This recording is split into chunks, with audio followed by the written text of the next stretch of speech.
Now, as some of you might know and may have seen, before The Last Jedi came out, I made a video discussing the idea of Reylo, or the idea that Rey and Kylo would form some type of relationship with each other, and how that could play out, and that it actually should play out on some level to add depth to the story. And that was because our two main characters, Rey and Kylo Ren of course, needed to care about or be invested in each other on some level beyond just wanting to stop and destroy each other, that a different dynamic had to be introduced for the sake of this being more than just a story about Kylo Ren on the dark against Rey on the light, much like how Vader being Luke's father completely changed how Luke would, and did, have to deal with Darth Vader. And to be honest here, the best parts of The Last Jedi were probably the interactions between Rey and Kylo Ren. The two did have good on-screen chemistry, there's no doubt about it.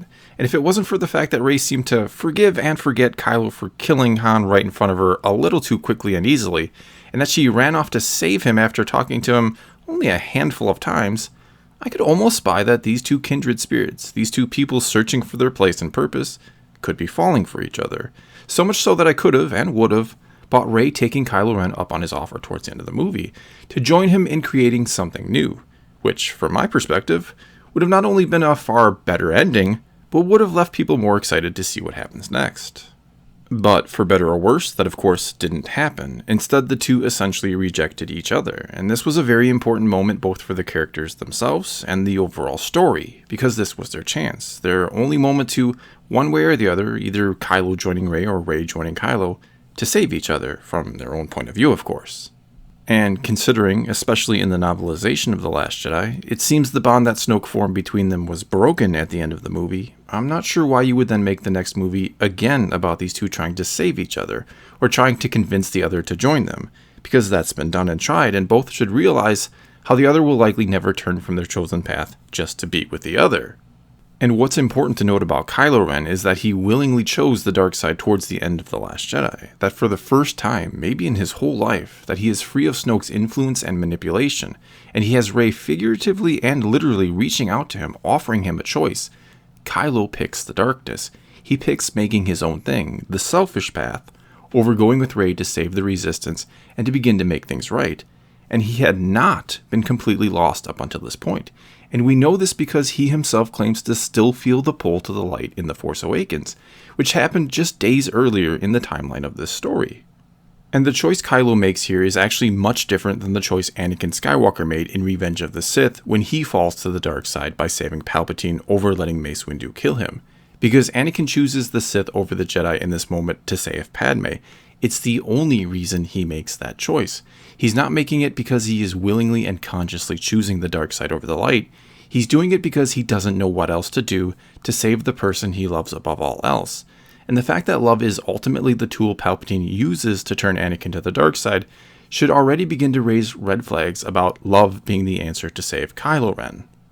Then on the flip side here, Rey rejecting Kylo Ren's offer and the potential for love that came with it was also her way of rejecting the darkness. Possessive love, or choosing one person to care about above all others, was linked to the dark side here, just like it was linked to Anakin's choice to save Padme.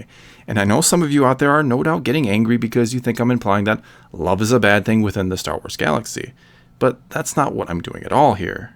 Instead, what I'm saying here is that possessive love, or attaching yourself to one person and caring about them above all others, is a path to the dark side for those with the ability to wield the Force, which, thankfully, not everyone in the Star Wars galaxy can do. And if it wasn't that way, if Jedi could just love whomever they choose and live how they want, which many people think should be the case, then what makes them unique and different from superheroes, for example, would be lost. Because falling to the dark side is the greatest threat a Jedi faces, and the great part about this threat from a storytelling perspective is that it is an internal threat. And although superheroes also battle their own inner demons and struggle with becoming a villain, most of them do not have to deal with some type of tangible malevolence pulling on them and trying to lure them over to evil, which arguably the dark side of the Force is and tries to do. And like it or not, one thing that has to be forsaken by a Jedi is, again, possessive love. But that's not to say that they do not love or care about others. Quite the opposite, really. And Anakin explains it best in Attack of the Clones when he tells Padme that Jedi must have unconditional love for all, or that they must love and care about everyone equally, thus allowing them to always make unbiased choices to serve the greater good, and not their own.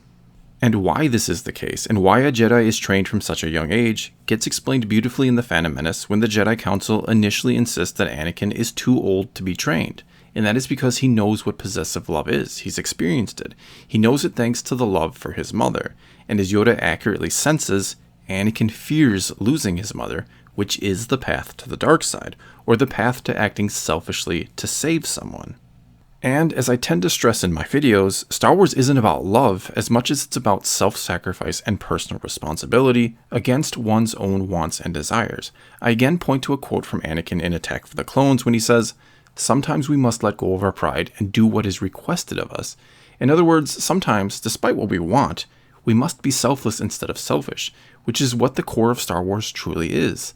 And though it may sound harsh, but Jedi are trained from such a young age so that they can be taught never to become attached to anyone, including their own parents. Their training is all about learning to let go of the things they care about. This is even the reason why Yoda gives Anakin a Padawan in the Clone Wars, to teach him about having to let go. In fact, in the movie Revenge of the Sith, when Anakin confides in Yoda that he is having visions of people he cares about suffering, Yoda doesn't tell him to try and fix that suffering. He essentially tells him to learn to let go of all that he fears losing. And this is no doubt a constant battle for most Jedi, not getting attached to anything, and especially to anyone.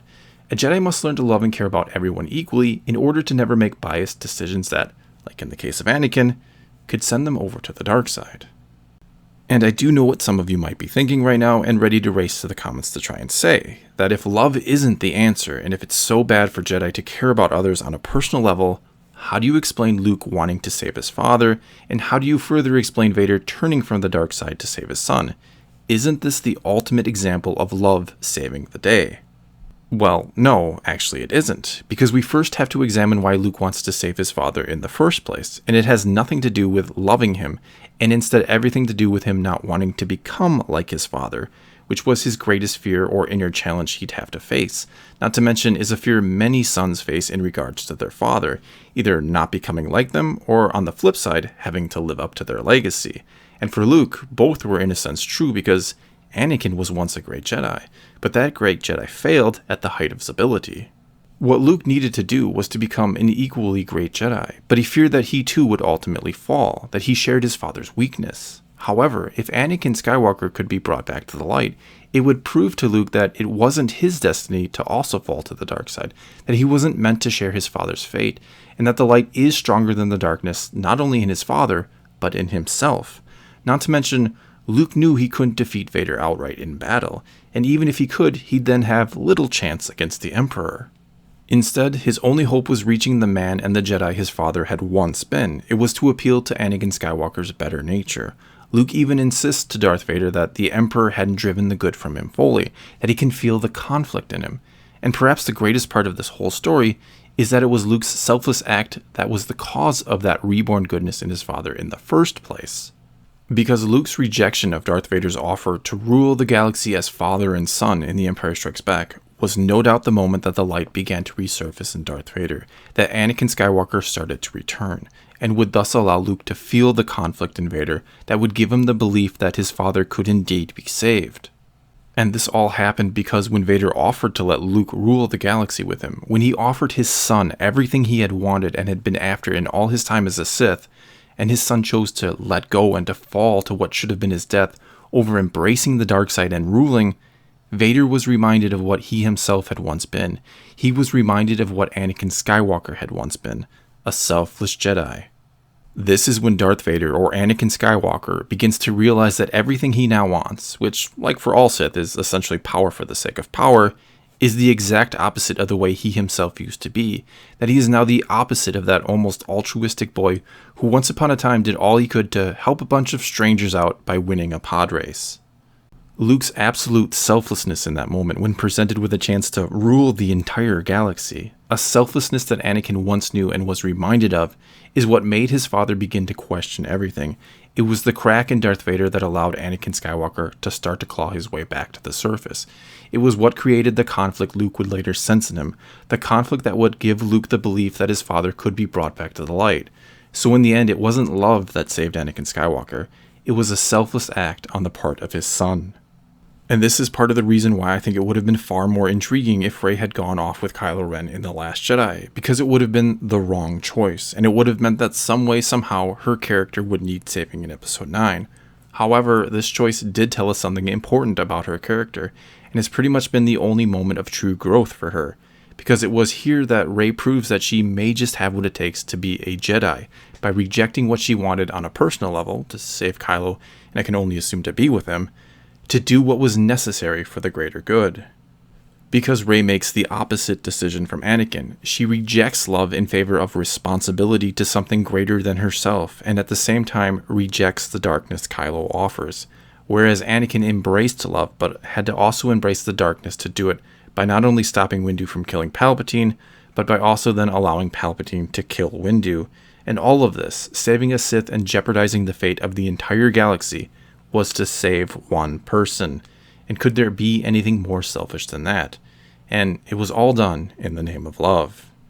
And again, I'm not implying that love is a bad thing, but possessive love clearly is for a Jedi who must put responsibility and the greater good over their own wants and desires. Because it's quite possible that if Anakin doesn't save Palpatine and lets Mace Windu kill him, the Jedi of that time would have then realized how far they had fallen, that they had lost their way so badly that a Sith Lord had been operating right under their nose for years and almost took over the entire Republic while they unwittingly helped him.